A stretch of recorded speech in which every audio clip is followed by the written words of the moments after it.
I want to talk about laundry detergent. It's another chemical, it's another thing that we have in our lives. We wear it, it goes into our clothes, and it doesn't always all wash out. There's often residue left into your clothes. As I've said before, anything that goes onto your skin, anything that we put on the skin, 70% or more goes into your body. Imagine that. Our largest organ is our skin. It's everywhere, and it absorbs stuff that gets put on it. Things we wear, you know, we can absorb plastics from plastic clothing, things like lycra and polyester and nylon. They're all different types of plastic fibres, although not technically all plastic. Fleeces, you know, that they make them from plastic bottles, so they're definitely plastic. So why make your own laundry detergent? Why is that necessary? Why do I even need to bother? Well, quite a few reasons. It's really easy to make, so that's the first thing. Unbelievably easy and incredibly cheap. So if you're looking to save money, you could make your own laundry detergent, but not only, there's so many benefits. That's just the first one that I could think of. So less plastic waste. So let's have a look at the alternatives to making your own. We have this. This is one I bought recently when I was away on holiday because I didn't take my own with me, and it's a big plastic bottle. That was you need to use quite a lot. I found that I needed to use 2 or 3 capfuls, so it didn't last that long. It says on the front 40 washes, but depends on how much you use, doesn't it? I guess up to 40 washes. But it is eco, and it is a non-bio, zero fragrance, 0 enzymes, and it's sensitive. So it had all that going for it. But I think it was about £11, so 14 euros. I don't know what that is in other nationalities of currency, but that's one option. So I moved away from using these little things quite a few years ago. And that was actually one of my biggest bugbears about these, before I knew about all the chemicals. They stick together, and then when you separate them, they burst, and then you've got to use 2 instead of 1. So maybe that's a cunning ploy on the part of the manufacturer, because actually when you look into this box, there's a few stuck together. That aside, it says they are, you know, they're really powerful. They even wash on cold. This is Ariel, you know. Other brands are available. They call them film pods because they have the film. They've got a whole range of different ones. But the thing with this stuff is it's full of nasty chemicals, and I don't know what's in it. I dare say they don't have to tell me what's in it because I'm not going to eat it. But it's still going into your body. So, put those aside. If I can stop throwing things around, and let's talk about why you would, instead of that, you could make your own. Oh, here's just before I go on, here's another alternative. These ones I have been buying from time to time here because I really like the fact that the packet is so small. Look at that. It's just they smell nice. They're flavoured with floral. These are also Spanish, Detergent en tiras, and you can split them in half, so you get, you know, that's supposed to be 1 wash. If I use these, I would use 2. Eco Limpieza, eco cleaning. Again, 40 washes, but again the price. I think that was around, they're around 10 to 12 euros. Similar price to the other eco stuff, and quite expensive when in fact I probably only get 20 washes out of that. So we're looking at 50 cents a wash, but they do work, and they are nice, and they are pretty natural. So I'm going to show you now how easy it is to make completely your own naturals. So I used a food processor to chop up my soap. If you don't have a food processor, you can do it with a grater or a knife. You can just chop it up by hand. It's quite energetic. And I did that already, so I wouldn't have to blast you out with the noise of the food processor. Let's put that away over there. And I've done 2 recipes today. One of them uses actual soap and one of them doesn't. But the type of soap that we're using, the recipes, if you look online, the recipes always call for Castile soap. And so first things first, what is Castile? What does that even mean? So it's a soap made traditionally in Spain. By the way, the methods that they've always used, and the predominant ingredient or the main ingredient is simply olive oil, because the regions in Spain where this soap originated from, and it's still made there today, are big olive producing regions. So olive oil soap is simply olive oil and water, and then some essential oils, a couple of other ingredients, but it's very, very simple. It's very simple, it's very natural, it's been used for hundreds of years, and it works super well. Another natural soap that you can buy is, there's a lot of soap making in Marseille in France, and again, if I can get this one open, Marseille is another area where they grow olives. It's another region where soap is made traditionally, still made today by traditional methods. It's natural, it's biodegradable, and it's the oldest soaps known to man. That one's scented with essential oil of coconut, and this one is not scented at all. It just smells lovely because it's the main ingredient is olives, or no, olive oil, not olives. We don't want actual olives in our soap. So put those to one side, and essential oils are used to flavour those soaps. I've got a variety here, so I can choose when I come to that part if I want to flavour my washing soda or if I'm just going to have it plain. Both work, it's purely down to preference. So there's two recipes I'm going to show you. The first one, and neither of them has borax in. So I was looking into borax when I started making this stuff, and I thought, you know, whilst it's a bit of a debate, it's natural, like everything that's made from plants is originally natural. I mean, heroin is natural, cocaine is natural, borax is natural. It is quite a strong substance, and it can be quite harsh on the clothes. This is actually borax substitute. There's been a lot of debate about it. How safe and healthy is it to use? I haven't really fully decided myself, so I decided to use recipes which didn't need borax. And then another thought I had was, you know, when did we start having these commercial washing liquids, these very advanced little pods like that, or the more simple, we've gone back to these simple soap sheets, but this has been around for years, lots and lots of water added to it, so you're just paying for water to be transported around in massive plastic bottles, which you can recycle, but you know, why not use them at all in the first place? Well, it must have been when washing machines started coming into the house in the 50s.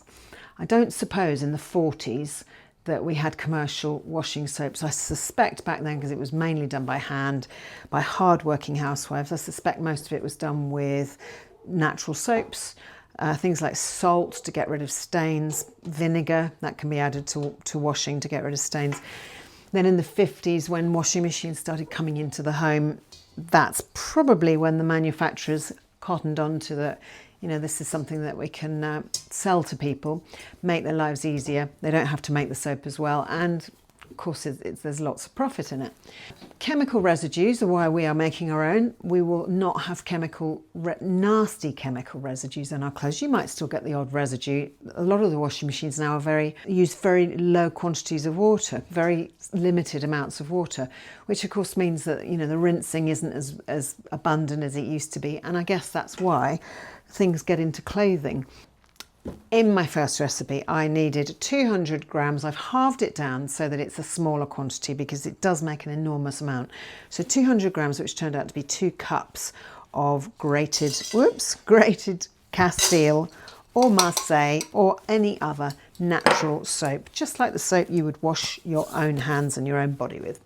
200 grams of that. I will put all the recipes down below in the notes, and I will put the conversions so that, you know, 200 grams or 2 cups. So a cup is about 100 grams, about 4 ounces. So that's the first ingredient, 2 cups, 200 grams, 8 ounces of soap. Next ingredient is 1/8 of a cup of baking soda, sodium bicarbonate. That goes in. And regular sea salt. You don't need to use expensive stuff. You're not going to be eating it. Again, it's 1/8 of a cup because I've halved the recipe, so I've done it in a small quantity. That gives you the chance to try it, see if you really like it, see if it's for you. Sorry, it's a really hard-working laundry detergent, this one. It really does work well. So 1/8 of a cup of sea salt, that goes in. Final ingredient, this stuff, laundry booster. Now this is sold as a laundry booster, but in fact it's one of the main ingredients in homemade laundry powder. Arm & Hammer super washing soda. I bought this from Amazon. I'll put a link for you below. And again, I wouldn't get this directly onto my skin. It is soda, it can burn you, but it is a natural product. And it suggests on it you can use it for laundry, bathroom, kitchens, cleaning silver, upholstery. And then in the corner down here it says make your own laundry detergent. So is again 1/4 of a cup. In that goes essential oils. Let's have lavender. Again, I buy my essential oils on Amazon. You want about 20 to 25 drops. So I'm just being very approximate. A little bit extra doesn't matter. That's going to make your clothes come out with a lovely lavender fragrance. I'm always disappointed with fragranced washing sodas because the clothes never really smell of them, and I don't want the commercial ones that are so full of chemicals that it's such a strong smell because it's a chemical smell. I don't need that chemical smell in my clothes to know that my clothes are going to be clean. And all you do is take a spoon and mix it up, and that is how easy that was, how simple that is. And then you need a container to put it into. Is that going to fit into there? Let's give it a go. I've got an old coffee tin here. I've already written soap on the lid, so there's absolutely no doubt. I don't think anybody in his right mind could mistake that for coffee, but you never know. When I'm saying anybody in his right mind, of course, I'm only talking about my husband who makes my coffee for me in the morning. Like the little honey that he is, I don't think for one moment he's going to open this tin, and even he's not very good at looking for things. You know how husbands look for stuff and they just always seem to look with their eyes shut, and then he's always asking me where things are, and I tell him, and then he comes back and says, no, it isn't there. To be fair to him, it's going to be a whole lot easier once I've finished decluttering the house. Then it would be much easier for him to find stuff with all my old crap that's not in the way anymore. So there we go. That is how simple it is. I found this measure and I measured it, and it holds a tablespoon. So you want about 2 tablespoons. Okay, that's the first recipe. Put that one to one side and onto the second one. So in my second recipe, instead of using soap, so you don't need to grate up the bar of soap this time, this one uses Epsom salts. And Epsom salts are very high in magnesium. They're also a useful ingredient in cleaning. I buy them by the bucket load because I love an Epsom salt bath of an evening. It's a fantastic way to relax because magnesium is very relaxing. And by having a bath, you put about 2 or 3 cups, 3 or 4 cups, depends on how strong you want it. For a therapeutic effect, I think it's half a kilo, so about 500 grams, into a bath with some relaxing essential oils if you like. Lavender is very relaxing, and you soak for 20 minutes, and it, as being the skin being our biggest organ, absorbs that magnesium from the Epsom salts, and it makes you sleep well. So I've been doing that for a long time for improving sleep. This one, the ingredients were half a cup of Epsom salts, no soap as I said, so no need to grate the soap with this one. 1.5 cups of baking soda, so the sodium bicarbonate, so I used up the end of my baking soda. 1.5 cups of the super washing soda, the same as we used in the first one as well. 1/4 cup of sea salt, so I used this French sea salt. Oh, stay where you are. It's causing real trouble today, that bottle. And also, just to make it smell nice, I used peppermint oil. It's really strong, the peppermint oil. I buy all my oils always in glass bottles because oil will denature plastic. So if you're buying oils, any oils, this goes for the ones you cook with, olive oil, for particularly, well, not particularly, actually any oils, you should always buy them in glass, because plastic will leach into the oil and then you are eating plastic. So usually the essential oils do come in these dark bottles. Look, that's an olive oil there that is in a dark green bottle. Again, it's for your health. It's about thinking about all the places that toxins and chemicals are sneaking into our bodies where we're not even expecting them. So this one didn't have borax either. I will put a recipe down below for one which does contain borax, because it's a stronger cleaner, but I've found that this one is plenty strong enough. It cleans the clothes beautifully. I mean, if you want to add a stain remover, you can add white vinegar.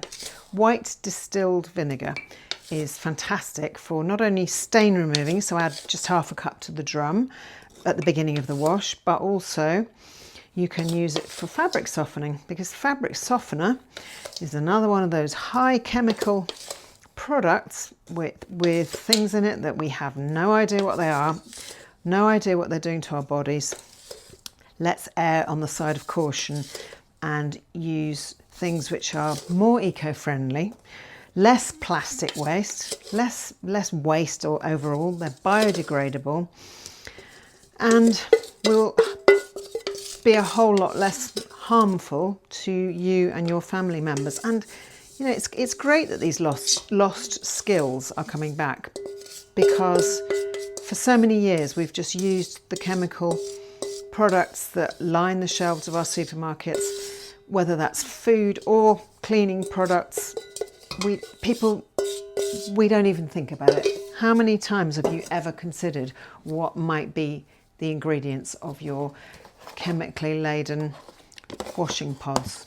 Have you ever thought about it? Have you ever thought about how that stuff could be ending up inside these things, as in our bodies? And my main aim for myself, my main goal for this is, you know, I'm 56 now. I want to be as healthy and capable and able-bodied when I'm 96 as I am now when I'm 56. I want to be able to, in a minute, I'm going to run out the door with the dog and we're going to walk an hour and a half down to the city because I'm having lunch with some friends, and I want to be able to do that. I want to be able to do that for always. I want to be able to do that and not become a burden to somebody, not have to be looked after because I haven't looked after my own health. And if you don't look after your health, ain't nobody else going to do it for you.